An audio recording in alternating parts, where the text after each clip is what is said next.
start with active component. What is active component?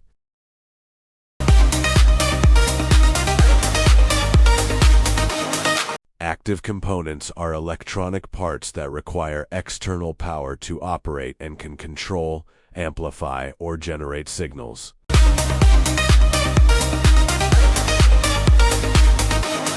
What is passive component?